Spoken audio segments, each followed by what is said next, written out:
Welcome, welcome, welcome. Welcome back, Rooster family, to another episode with yours truly, your number one nonpartisan OSINT lover with the fascination of drones, me, Red Rooster Guerilla, bringing you new content every Friday, except for some holidays. But here we go. We got a lot for you today. So let's go ahead and get into it. Well, what a crazy week for the United States. What a crazy time to be an American. Think about that. Some of the most horrific things you can't unsee this week, and all the existential threats that are ongoing. But we've had quite the run this week as an American. Welcome back. If you've been following me this far, thank you. Go ahead and like, share, subscribe. You know what to do. Hit that notification bell so you can be up to date with all the latest and greatest from Red Rooster. Not going to sugarcoat it. Charlie Kirk's assassination, pretty interesting, pretty terrible if you ask me. I can't unsee that video. A lot of folks have watched it real time. What an insane thing to see and bear witness to. Preceding that was the Erna Zarutska murder on the train. So these horrific and graphic video that has been released, largely in part thanks to social media, has sort of seared these images into our minds and it's changed the social conscience. You can feel the air is a little different if you go outside. All that to say is hug your loved ones, tell your family you love them. You never know. The day you step outside to go to work could be your last.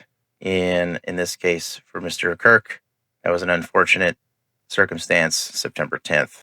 FBI is released footage of the suspect. I think they're calling him a person of interest. Not clear whether or not this is the shooter, but FBI has released this photo showing the shooter in what looks to be a college-age male. Rifle has also been recovered, so I don't know if you've seen coverage of that, but they have found the rifle. Could be a number of different things. I mean, from the image I've seen, could be a Remington, Ruger American, or Savage Axis type of firearm. Those are very common. Like that stock, that frame, that model has some characteristics that look like some of those models. But 30 caliber of some sort. We're getting more and more through the hours and the days as this investigation unfolds. I know Kash Patel has said they were going to leverage the weight and resources of the FBI to come to a conclusion on this investigation. We'll see that in the weeks unfold, I'm sure. These events this week sort of, crosses the Rubicon, if you will, of political discourse, but also just what you're bearing witness to online. I don't think very many people were prepared to see those murders in graphic detail on their news feeds, but there we were, shocked and silent in horror as these things unfolded.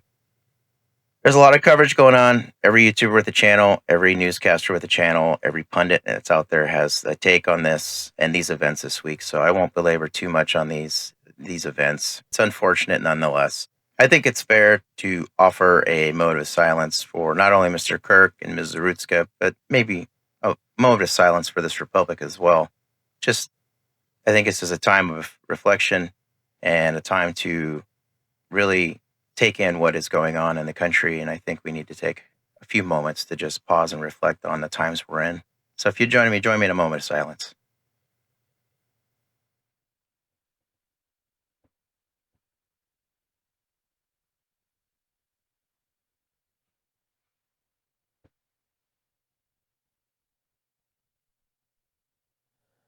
All right. Moving on. So wanted to cover some of the events that recently occurred. We had the Escondido Gun Show back in San Diego last week, September 6th and 7th. I saw a lot of good, cool stuff out there. I don't know what attendance was like this time around, but it was opening week of football. So I think a lot of folks decided to stay in. If that's what it kind of looked like on the early day of Sunday when I was there, I noticed, a lot of the same vendors. So that's cool. If you didn't see it the last time, you might have your chance of getting it the next time. Case in point, I know it's Last Shots Arizona. They have some pretty cool tools and toys out there. They were promoting I think it was a 37 millimeter mortar system and their rounds for that. They had some pepper rounds and some other like smoke incendiary type of rounds. So go out there, check that stuff out. Because if you're looking for smokes and pyro, you're going to be paying out the wahoo for shipping. If you can catch it at a gun show, you're paying, half the price you would if you were ordering it from IWA or somebody like that. Not to say that you shouldn't go to IWA or anybody else like that. Evike, I think, is another supplier. There's plenty of smoke devices to acquire out in the world. This is just one way of getting it without paying that exorbitant shipping fee. Moving on. So we just wrapped up Rooster Recon, and I got to say, what an incredible opportunity to get it out there and practice off-grid communications, real-time, and targeting, and all the stuff that goes into operations and mission planning. We touch on this stuff in the class, so to get out there and practice with others was a great opportunity, and it was a great time. If you don't know what I'm talking about, we have Intro to Off-Grid Communications. Check it out, September 20th at Cargo El Cajon. You know where to get tickets down below. But we have folks that have attended the course, and many of them, offered some advice or recommendations. And some of that was the labs and practicals outside the course. So again, not only do you get the equipment, the tools, and the skills, but you also get a network of folks to practice with, not only online with strangers, but folks and doing things that I think people are more comfortable doing together as a team. In this case, we took folks out to the park and we were opening up our net as you would with any other communications exercise. And we did our radio checks. We established good communications and established what that watch sector would look like for this particular location. We walked through the communications plan, the mission plan, the steps in between, what standard operating procedure could be, in this case, standard operating instructions, but how to start operational phase of a mission that goes with the intelligence. So we talked and scratched the surface on things like area studies, preliminary research, my day order of battle. And, we got a good lay of the land, if you will, before going into an environment. We walked through some of the steps and methods that you would do walking into that environment that you could do on scene there to get further clarification and data highlighting the environment to operate in. So you never know, you could be faced with emissions control issues that render those radios useless in this instance, or if it's a permissive environment and, radio free. So we walked through some of that. We talked through some of those discussions, came to the operational section of the exercise. So planning that mission in accordance with the comms plan that was developed, executing what we would call a pretty sophisticated command and control architecture, integrating drone technology. So for those that don't know what I'm talking about, this is what the U.S. military right now is working through in steps of advancing or modernizing the infantry and fighting forces with drone technology and other AI-based technologies that will seed the battlefield for the future. So in any case, we had the opportunity to get out there and perform some of the same level of sophistication, albeit with commercial equipment and off-grid communications equipment. But nonetheless, this is something that you can go see for yourself and go participate in and practice some of these skills in building radio proficiency. It's not just something you want to have stashed away in your closet. This is something you can do to go become more active in your community, to understand your community much deeper with a much more rich appreciation for the electromagnetic spectrum, but also just the limitations on collection of information that you're actually going to encounter. Dystopic future or current state of affairs. So all to say is that if you find some of these topics interesting, you'll get a lot of that and more in my Intro to Off-Grid Communications class. Again, that's going to be September 20th in Cargo Outfitters in El Cajon. You walk out with equipment, you walk out with the skills and a network that you can leverage during any time, let alone a disaster or time of need. So moving on, I wanted to cover some of the stuff I've been wanting to cover in terms of the tech section here. So with the tech section stories, I just wanted to cover this one I saw a few weeks ago. I'm not sure if this is based on 1960s CIA research or anything, but researchers have just developed graphene-based photodetector contact lenses. From what I understand of it, I'll just read it. Researchers have achieved what once belonged only to science fiction. Contact lenses that give humans night vision, no batteries, no wires, no external power source required. Developed using cutting-edge infrared-sensitive graphene, these ultra-thin lenses allow wearers to see clearly in complete darkness, just like night vision goggles, but without the bulky gear. The innovation comes from a team of physicists and material scientists who integrated graphene photodetectors into contact lenses. Graphene, a one-atom thick layer of carbon, is both highly conductive and sensitive to infrared light. When embedded into a lens, it converts invisible infrared waves into visible images, essentially allowing the human eye to see heat. Even more astonishing, this works with external energy. Without external energy, the lens harvests ambient infrared signals from the environment, functioning completely passively. That means no recharging, no overheating, and no dependency on electronics. So I thought this was interesting because I sense this is the direction we're going with body-worn equipment, for instance. Like, so we've seen the evolution of the PBS 14 all the way to your what is it, the 31s and beyond for the Panos. I'm saying that it's not necessarily going to grow in bulk. We're going to start seeing streamlined innovation where wearable technology, in this case, the contact lenses, which use no electronic power at all, it's passively collecting infrared light because that's how this molecule reacts to the environment. And you're able to put them in just like contact lenses and have night vision at night. That's an incredible step towards modernizing night vision technology. So I can't wait to get my hands on them because that'd be super cool. I mean, I don't know how much this stuff's going to cost. I can only imagine graphene costs a lot. I don't know, but probably going to be beyond my price range. So anyway, moving on. I don't know if you guys remember, do you know that guy, Palmer Luckey, the guy who was fired from Facebook in 2017 and went on to start Anduril, the new defense AI company? Anyway, so that dude, wild mullet, right? Crazy, just no F's given, whatever. But I thought this was cool. It looks like he's going to be one of the first actual owners of the Jetson 1, which I don't know, we've covered on this channel before, but this is a pretty cool quadcopter-like aerial vehicle that's meant to propel you across wherever you need to go. I'm not sure if we're going to need special lanes for these things, but I anticipate we're going to start seeing airspace controlled with personally owned quadcopters because this looks fun. I don't know if you see him. This is the training that he was getting prior to walking away with this thing, but it looks pretty cool. I don't know. You tell me, is this the future or is these just for rich billionaires? All right, this is another one I wanted to talk about recently, but I don't know if you guys had seen much on this. It was kind of quietly reported on back over the summer, early summer, but Gideon AI. This is the one where I think folks are pointing to like Minority Report AI use to predict pre-crime, where this is a software algorithm driven by AI that searches social media profiles for what could be seen as violent criminal behavior. So the mass shooter, I think that was in Nevada, was used as a case example.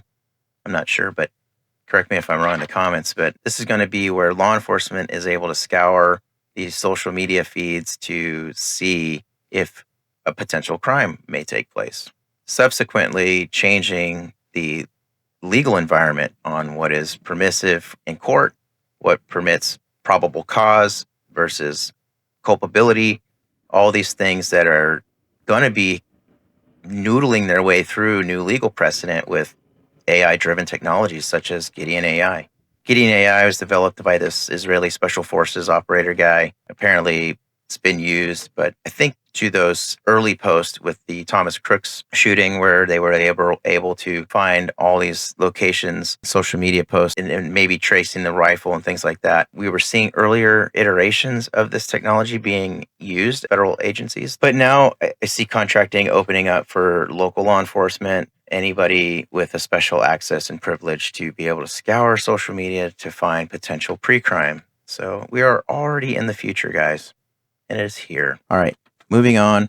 So kind of keeping it short this week. I just wanted to cover local events here that have been making some news, but maybe getting drowned out by the national coverage of things going on. But a couple weeks ago, another instance, or the latest instance of hydrogen sulfide odor emanating in the South Bay. So for those that don't know, there's a giant ecological disaster going on in the United States right now.